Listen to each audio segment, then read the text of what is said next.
Hi friends, please subscribe my channel. మనం ఈ వీడియోలో ఆంధ్ర బ్యాంకులో నామినీ చేంజ్కి నింపవలసిన ఫామ్ చూద్దాం. ఇక్కడ మీ యొక్క పేరు రాయాలి. తర్వాత నెక్స్ట్ స్టెప్లో ఇక్కడ మనం నామినీ యొక్క డీటెయిల్స్ రాయాలి.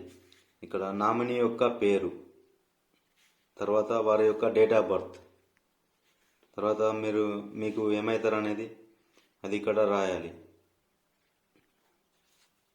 తర్వాత అక్యుపేషన్, ఇక్కడ వారు ఏం చేస్తున్నారు అన్నది రాయాలి. నేషనాలిటీ, హిందువా, క్రిస్టియనా, ముస్లిమా అన్నది ఇక్కడ రాయాలి. అడ్రస్, వారి యొక్క అడ్రస్, మీ యొక్క నామినీ యొక్క అడ్రస్ని ఇక్కడ రాయాలి. తర్వాత ఈమెయిల్ ఐడి, ఒకవేళ వారికి ఈమెయిల్ ఉన్నట్టయితే ఈమెయిల్ రాయాలి. ఇక్కడ రిలేషన్షిప్ విత్ సెక్యూరిటీ హోల్డర్, అంటే మనకు వారు ఏమవుతారు అన్నది ఇక్కడ రాయాలి.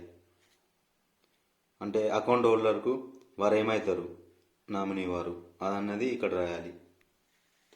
నామినీ మైనర్ అయితే మనం ఇది నింపడం ఉంటుంది. మైనర్ అయితే ఇక్కడ వారి యొక్క డేట్ ఆఫ్ బర్త్ రాయండి.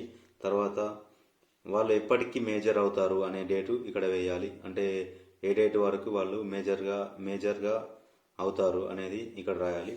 నేమ్ ఆఫ్ గార్డియన్, వారి యొక్క గార్డియన్, హౌస్ హోల్డ్ యొక్క హెడ్ ఆఫ్ ది ఫ్యామిలీ ఎవరైతే ఉంటారో, అంటే వాళ్ళ హౌస్లో హెడ్ ఆఫ్ ది ఫ్యామిలీ ఎవరైతే ఉంటారో వారి యొక్క పేరు రాయాలి.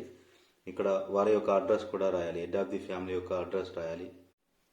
Name and address signature of holders, ఇక్కడ అకౌంట్ ఎవరిదో వారి యొక్క పేరు రాయండి. తర్వాత వారి యొక్క అడ్రస్ రాయాలి. అకౌంట్ హోల్డర్ ఎవరైతే ఉన్నారో వారు సిగ్నేచర్ చేసి డేట్ వేయాలి. ఓకే.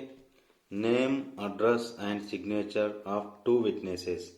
ఓకే, ఇక్కడ ఇద్దరు డీటెయిల్స్ రాసి, అంటే విట్నెస్గా ఎవరైతే సైన్ చేస్తున్నారో వారి యొక్క పేర్లు రాసి, వారి అడ్రస్లు రాసి, వాళ్ళ యొక్క సిగ్నేచర్లు తీసుకోవాలి. ఓకే ఫ్రెండ్స్, ఫామ్ ఇంతతో complete. Please subscribe my channel.